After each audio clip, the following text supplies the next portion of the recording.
Jason here from Lighthouse. We're just finishing up day 4 of our Cosmo training.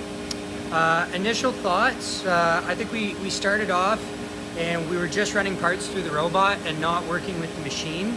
And we quickly turned that around. Now we've got everything moving in sync. So most important takeaways for us is that you got to have your cell set up and you got to have the operator working in synchrony with the robot, sort of like synchronized swimmers.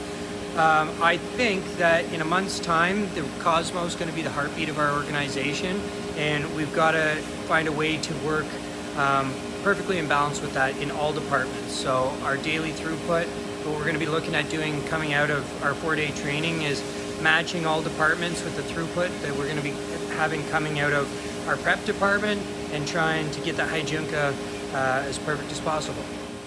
The finishing department manager was saying that we're around 10 minutes for a raw door. I think we were around 12, 13.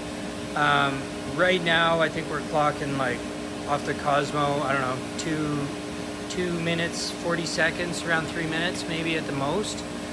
So drastically faster.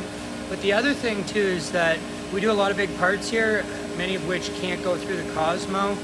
But I think that what we're seeing already is the people who are sanding those larger parts start to copy the robot, which is great.